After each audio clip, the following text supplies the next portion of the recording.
The Puck Portfolio with Andy MacNeil.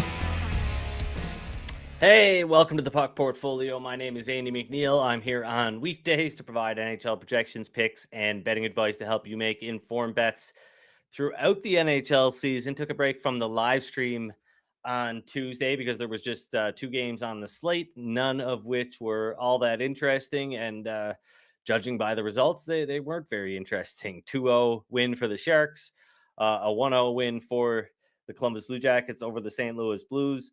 Not a very eventful night in the NHL. We did put a video out yesterday detailing how you can handicap and bet on the Edmonton Oilers 16-game win streak. There are odds up on whether the Oilers win streak will end at 16 games, go to 17 or 18 plus games. And we broke down just how you can handicap that. So check that video out when you get a chance. But yeah, on today's show, of course, presented by NorthStar Bets. You can check them out via the link in the description below. We're going to be talking about Wednesday's NHL games. We've got 3 games on the slate.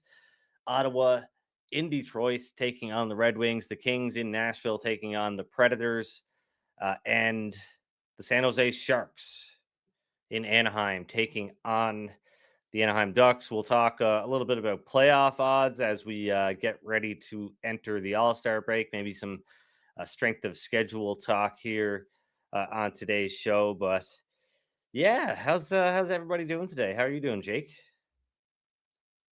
Doing pretty good. Gearing up for a big football article push closer to this weekend. So it's good timing with the All-Star game coming up. I can put aside my my hockey thinking brain and put on my football thinking brain after the show today and further on to this weekend. But yeah, feeling good. Good. My buddy Jay already asking me. He's asked me twice already if I was going to bet the Red Wings today. Looks like Ville Husso, Detroit goalie, he is not going to play against Ottawa, and it's going to be Alex Lyon getting the start for the Detroit Red Wings. The other thing of note here for this game is that Patrick Kane is not going to play now. It looks like he was, working toward a return here before the All-Star break. He has missed the last 7 games, but the Red Wings official website reporting that Kane will miss his 7th straight game. Looks like he'll be back immediately after the All-Star break whenever the Red Wings return to action. But in terms of Wednesday's matchup with the Senators, Patrick Kane is not in the lineup. And yeah, he's posted 7 goals and 9 assists in 19 games with Detroit this season. And like I said, I believe there was a decent chance he was going to be back in the lineup. So I had Detroit listed as a minus 138 favorite, but updated projection for this game with has Detroit winning around 55% of the time. So minus 124 is a fair line now. Some of that change has to do with the Senators. They had a strong performance against Nashville on Monday, though, and I don't think Kane is worth 3% on his own because that's the change here. Had the Red Wings expected to win around 58% of the time, now they're down around 55%. But some of that is the Ottawa Senators. So, just looking at the market right now, for some reason I got logged out on my desktop. Not sure what the hell is going on there. But yeah, looking at the market right now, naturally there was a move toward the Ottawa Senators with the news that that Kane was not going to be in the lineup, and yeah, I mean the Red Wings are looking kind of appetizing now because some sports books have them down around the minus 110, minus 112 range. Unfortunately, NorthStar Bets has not gotten there yet. They've had a long way to go. They got to come down from where they were in the minus 130s down now at minus 120. Maybe see that price tick down a little bit, but yeah, minus 115 looks to be widely available. And yeah, I mean, the model says bet the Red Wings at that price. Then again, am I doing a terrible job of handicapping the Ottawa Senators? Nah, I don't think so. They got shelled in the first period with Nashville jumping out to a 3-0 lead. Unfortunately, the Preds couldn't carry any of that momentum over and tried sitting on that lead in the second period. Didn't work out. Didn't get that regulation win that I was looking for on the Nashville Predators on Monday. So now you've got the Red Wings Not it's it's a short price. I'm gonna risk 3/4 of a unit here on this one at minus 115 to win around 0.65 units on the Detroit Red Wings. Um, yeah, I'm also going to bet on the Nashville Predators. I didn't wear my Preds hat today because, I mean, bad vibes with Nashville losing to Ottawa. I wore my Preds hat all day Monday, and felt like a clown afterwards. So, looking at this game, where are we at now with the market? NorthStar Bets currently has the Nashville Predators as a minus 103 underdog. The LA Kings coming back on the other side at minus 118. You can find even money that is available out there, but minus 105 kind of looks to be the most widely available price. But yeah, at even money, I like the Preds at minus 105. It is a half unit play here. So, mhm. You know what? I mean, I can justify taking even money here. It's available at a handful of sports books. So, gonna lock in Nashville 3/4 of a unit at even money and see how that goes. So, gonna risk 1.5 units total tonight on these two bets, and yeah, 0.75 units to win 0.75 units. Nashville. I mean, you look at these two teams, especially since the return after the holiday break, so December 27th on. There's not a lot, if anything, separating how these two teams are playing right now. The Kings are still, that team that's going to control the majority of the shots. Um, they grade out pretty well in terms of they rank seventh in Fenwick for percentage, so unblocked shot attempt percentage. Um, but yeah, the Predators they rank 10th in expected goals percentage over the last month, 13 games, 14 games for the Kings. They're about a percentage and a half below where the Predators are in that category. Nashville, they've got a 49% goal share at 5-on-5. The Kings, I know this is going to turn at some point for them, but their 34% goal share is just unbelievably bad. Only the Blackhawks have been worse. They're scoring 1.7 goals per 60 at 5-on-5 right now. They're allowing 3.2 goals per 60 at 5-on-5 right now. So not getting the goaltending either. But Nashville, I mean, pretty much a break-even team, but as long as they get the goaltending that they've kind of become accustomed to getting, then the Preds, I think, have a bit of a leg up here, and that's why the model makes them a small favorite here. So, in all situations, I think things are a little bit closer over the last month, um, but yeah, I mean, yeah, the Preds they're scoring about a half of a goal more per 60 minutes in all situations over this stretch, and they're allowing fewer goals per 60 minutes than the Kings too. So yeah, I mean, expected goals. The Preds they generate more expected goals per 60 in all situations. They're better on defense, slightly better, just based on this metric alone. Like I said, a lot comes from the quantity of shots and unblocked shot attempts that the Kings generate, but the Preds have been pretty good. I mean, like there is not a lot separating these two teams. The Kings have generated roughly 47 unblocked shot attempts per 60 minutes. The Preds are at 46, 43 unblocked shot attempts against.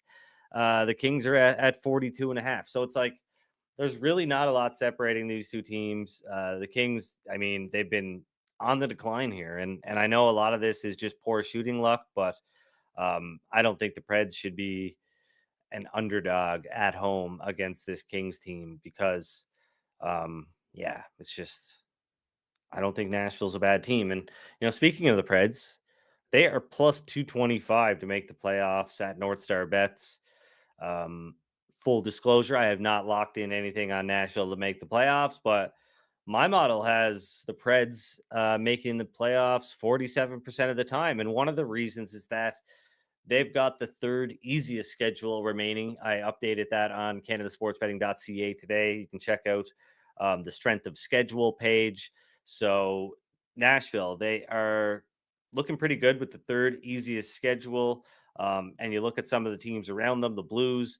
I think, like NorthStar has Nashville and St. Louis with the same playoff odds. They're tied for the second wild card spot in the Western Conference right now. St. Louis is actually holding that spot. They've got a better point percentage slightly, and they own the tiebreaker now apparently. But yeah, I think the Blues' schedule isn't very much tougher than Nashville's. But you look around at a lot of the teams that they're competing with. I think the Preds are better than just about every team, even the Kraken. I think they're on par with Nashville, but I think Nashville might have a little bit of a leg up on Seattle overall. So, yeah, I mean at plus 225, that's something to consider. I think it's the price should be down around the plus 115 range, and even if you think I'm a little bit high, you go over to moneypuck.com. That's another source of playoff odds that you can check out. And he's got the Nashville Predators at around 44% to make the playoffs. So plus 225, that implies that the Preds have about a 30% chance. I think there's value there. I'm just not sure if I want to play it. I might wait and see tonight if they leave this market up and see what the result of the game is. The same thing goes for the Kings, not necessarily wanting to bet against the Kings to make the playoffs, but they're in a pretty precarious position right now. They've, been on a really bad run, and they were a team that I thought was going to not run away, but win the Pacific Division early in the season, by the looks of things, and they were in the running, and now they are in the first wild card spot, tied in points with the St. Louis Blues. They've got 4 fewer wins than St. Louis and Nashville. This is, it's really not looking good for the LA Kings. Things could turn pretty quick here, and I've got LA.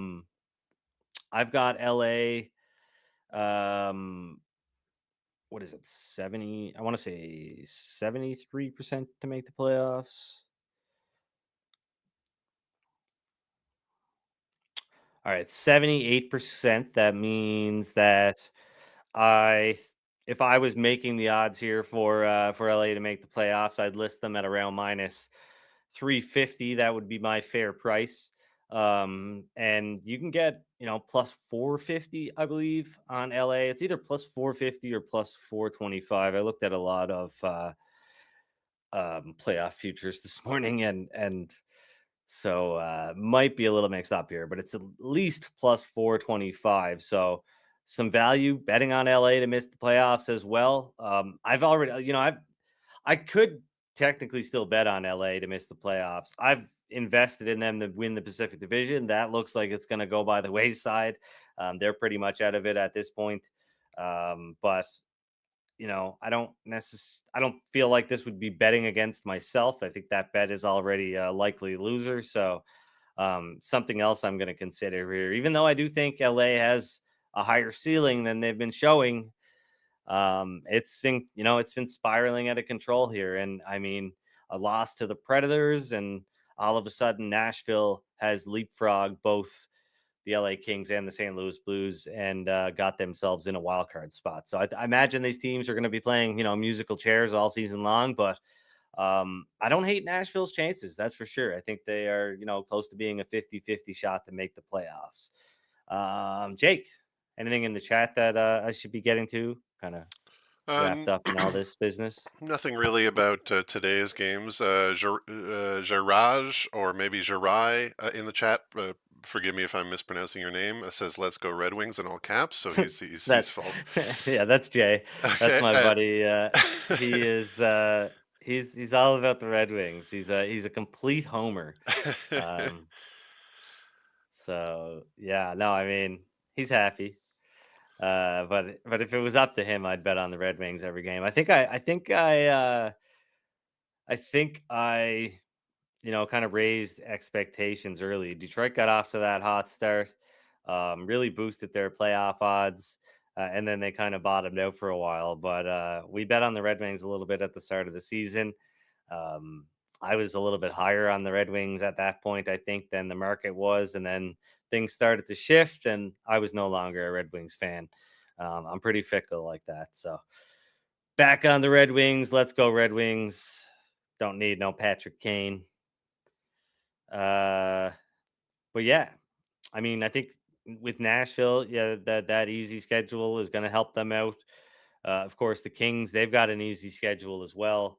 But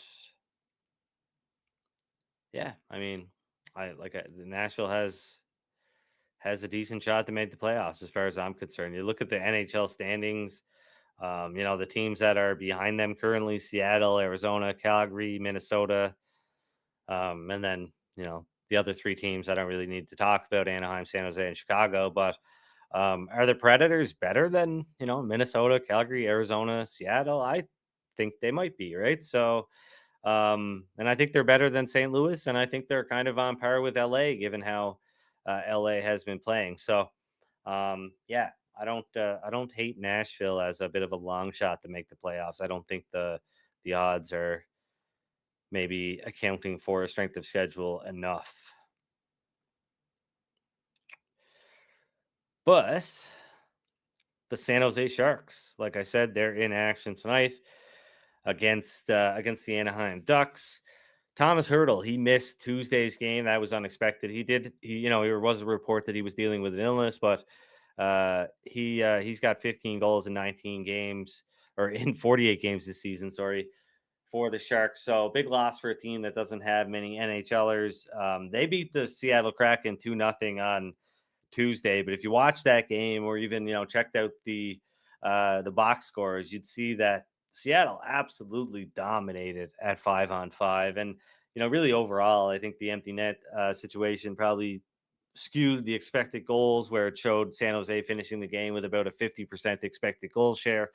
That is not reflective. If you watch the game, Seattle was very dominant at 5-on-5. And yeah, I mean, I'm gonna look it up here. I think at one point, um,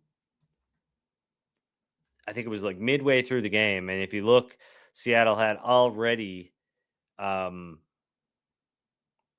hit, surpassed the league average for expected goals in a 60-minute game.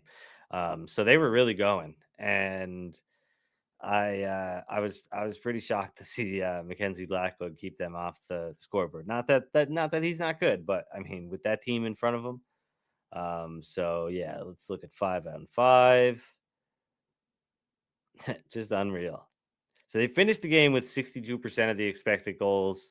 At the end of the second period, yeah, they had 66% share of expected goals. But yeah, they had already generated two expected goals by the end of the second period. They finished the game with 3.3 expected goals for. So Mackenzie Blackwood saved the Sharks roughly 3 goals.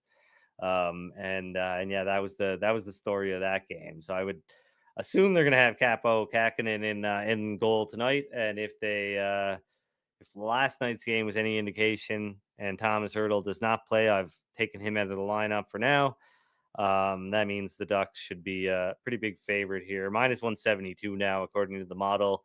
Had the Morel minus 159 back before they played so poorly against the Kraken, and before we knew Thomas Hurdle could possibly miss this one. So not quite enough to bet on the Anaheim Ducks here. But yeah, I mean, even if the odds get up past plus 172, I'm not interested in betting on the San Jose Sharks in this spot here. So yeah, I mean, last night might have been their Stanley Cup. Nah, but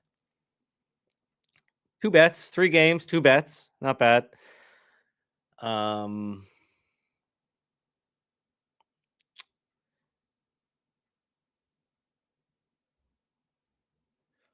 and yeah, Colorado. I'm a little bit surprised to see them as big of a. I think the Central Division race is really tight. Like, I think Colorado, Dallas, and Winnipeg all have roughly the same chance of winning the Central Division and finishing in first place. The Avs are in the lead right now, plus 140 though. They're the favorite right now to win the Central Division, plus 140. That seems a little bit off to me. And yeah, I've already got a little bit of Winnipeg to win the Central Division. I've got Nashville or not Nashville, sorry, Dallas from preseason. Um, but yeah, I would look at Winnipeg or Dallas in that race here um, before I would consider Colorado. That's for sure. I don't. I feel like I've probably kind of made people think that I don't think Colorado is a good hockey team. That's not the case at all. I think the Avs are a very good hockey team. I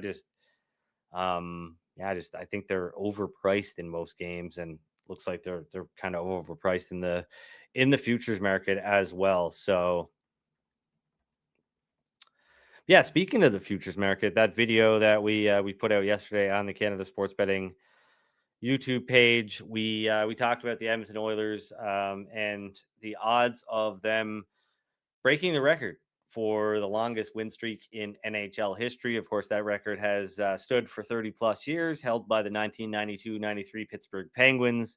The Edmonton Oilers have won 16 games in a row, so they've got to beat Vegas on Tuesday after the All-Star game, and they've got to follow that up with a win over the Anaheim Ducks on Thursday. If they can do that, they are the new record holders. Yesterday, when we recorded the video, NorthStar Bets had the odds of Edmonton breaking the record, i.e., finishing or extending their win streak to 18 plus games, at plus 160. And since then, it's dropped to plus 150. That's still a good price. I think a fair price is closer to plus 140 here. I lay out the entire explanation in that video. So I think definitely worth going to check out. You can apply the strategy to future markets like that in the future. And I think it was a pretty good look at how I approach a market like that. But yeah, plus 150 on Edmonton. So it's basically a two-team parlay to beat Vegas and Anaheim in back-to-back games. They've got 2 days off in between.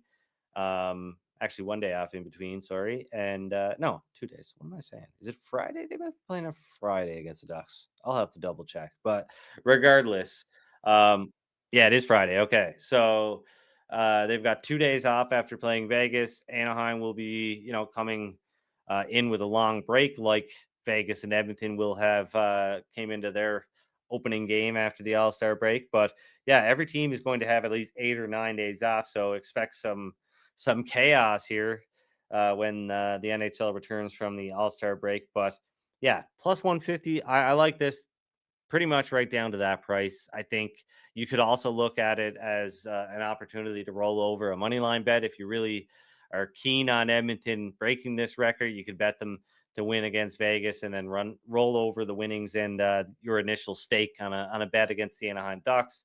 That would probably be the most profitable way. I mentioned on the show yesterday that Edmonton closed as a minus 212 favorite against Anaheim the last time out. They were actually playing the second game in 2 nights, though. So tired playing on the second half of a back to back, and they still closed as a minus 212 favorite. They beat the Ducks 7-2 that night. So they'll be a much bigger favorite this time around with 2 days off.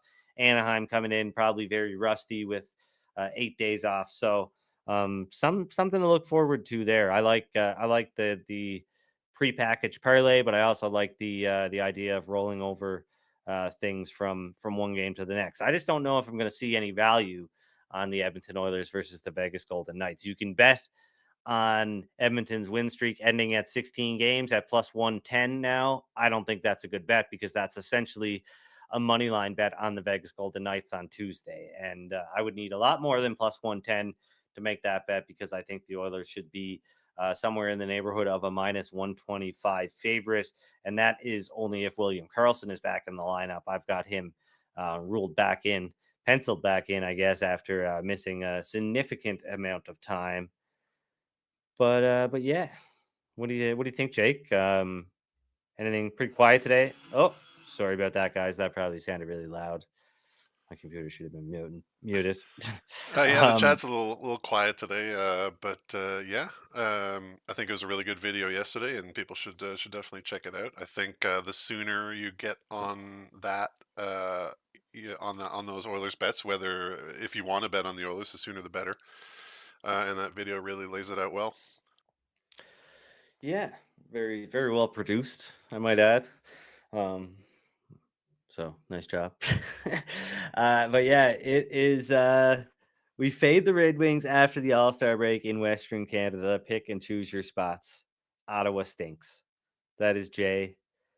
He is probably going to be in attendance tonight. He goes to most Red Wings games, so um, you know, valued member of the season ticket holder family in Detroit.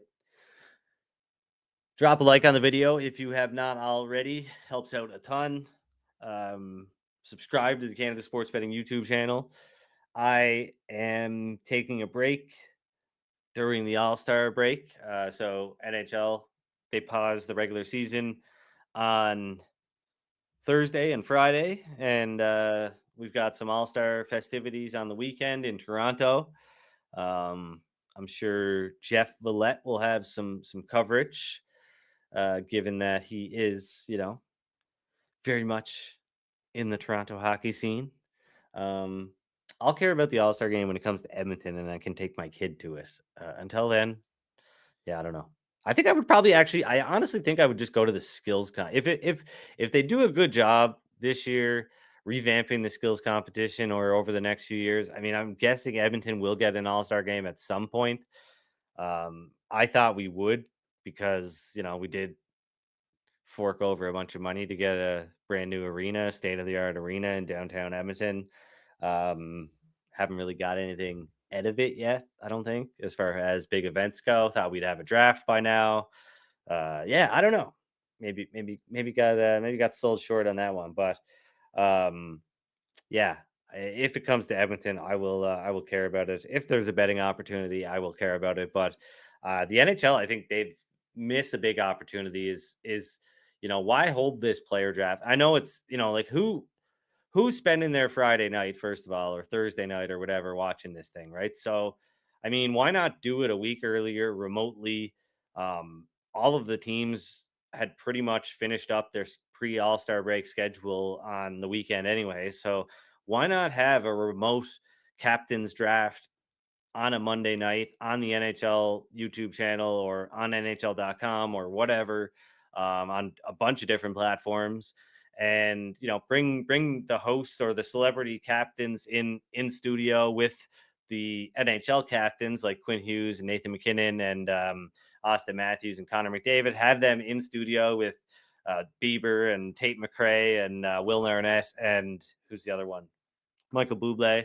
Uh, have them all in studio and bring in people remote. Maybe have some surprise guests, like if some of the players that are going to be in the All-Star game are local or are close to where they're filming this thing. Have them come in, and then you can get you've got a week's worth of runway where you can ramp up betting interest on this game and on the skills event, because that's the only way I think that you're going to get a lot of 18, 19 plus adults watching this event, like, is if you can get some skin in the game. And they're not really leaving the sports books a whole lot of time to make markets and present them to the public and market them and all that. So I think the NHL could kind of work to kind of cater more towards gamblers. Probably seems like that's all they do, but you got to make money, right?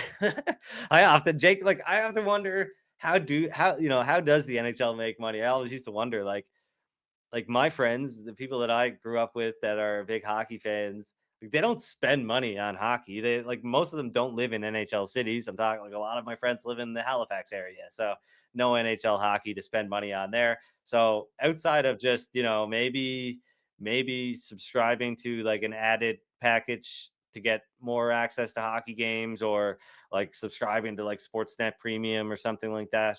But like outside of that, buying a jersey maybe once every like 5 years or something, like that's it. Like the NHL is not a big money maker, in my opinion. Just from the as far as like day-to-day stuff and spending money on or the things that you spend money on. You're not spending money on being a hockey fan on a day-to-day basis unless you're betting on it, really. Yeah, I think we've kind of seen evidence in the last few years that they know that their primary money driver is sponsorships. So, we're getting ads on the shirts, we're getting ads on the helmets, we're getting ads on Yeah. the boards. Like wherever they can put ads, that's where they're going to put them. Because I think the TV revenue is far less than the other three major sports. Like you say, the merchandising revenue is probably much lower as well. So they're trying to cram as much sponsorship and as much ads as they can, and then from there they're very low effort. Like you said, they're gonna take ad money from the companies, but they're not going to do much to help out hockey bettors find more interesting markets and things like that. That would require effort on their part, which they seem not to be really willing to do. Yeah, I don't know. I know it's a little bit of it's yeah, I'm not saying that they're not profit insight. He's quoting the 5.93 billion that they made in 2021-22, or that was what the league revenue reached in 2021. I'm not saying they're not profitable. I'm just saying like there's a reason that the NHL is catering so heavily to gamblers, because that's like these are we're some of the only people that are actually willing to spend money on our hockey fandom, because a lot of people aren't. Unless you're in an NHL city, I don't think you're really spending money as a hockey fan outside of maybe a cable package, right, or a subscription to something like Sportsnet. But that's a one-time payment that you plop down, and then that's it. I mean, my dad watches more hockey than most people. He's spending like practically $0 on it. So I don't know. Yeah, right? It's a tricky thing, and I just think that it's pretty obvious that when I say we are, but I'm talking about gamblers. I just think that anyway. I'm gonna If I keep talking about it, I'm going to keep getting more comments that I'm going to disagree with, because I'm not. We're talking about two different things. I'm just talking about how do you extract money out of the fan that is not in an NHL city, that's not buying tickets, that's not that's not contributing to gate revenue, that's not this makes up an insane portion of NHL fans that are not going to games, right, and are not buying merchandise, etc. There's a lot of hockey fans out there that accounts for. And one of the ways that they are spending money on the game is gambling. So I don't know. But yeah, anyway, pretty much does it for today. I need a break, guys. I've been grinding all season long. I started this show in early October, and really, I mean, up until about I guess what, November, late November, Jake, when you kind of came on board. Yep, yeah, that sounds about right. Yeah, so for the first month and a half, grinding by myself every day. That was pretty tiring, but it was rewarding. It was definitely fun, and it's been a lot of fun since Jake's come on. But um, kind of, yeah. I mean, it's hard to escape, and the All-Star break is a good chance for me to get away, decompress, spend some time with my family, forget about hockey. For at least a few days. I know I'll have to get back to everything on Sunday to get ready for Monday's show, because we'll have, I think, around 10 games to look at between Monday and Tuesday, and we'll talk about that then. So have a great weekend. Good luck with all your bets on whatever remaining NHL games we've had. We've got two bets here on the show today. The Nashville Predators even money, that's a 3/4 unit to play, and the Detroit Red Wings at -115. That's also a 3/4 unit play. So those are our two bets for Wednesday. Currently, no bets on the All-Star game, because we don't see any odds available yet, because we don't know what the teams are. We don't know what the teams are going to look like. Until then, I guess we'll wait and see. But we'll be back on Monday with a new live stream, new episode of the Puck Portfolio. We'll look at Monday and Tuesday's NHL odds, and hopefully find some betting value. But yeah, enjoy the rest of your week. Take care.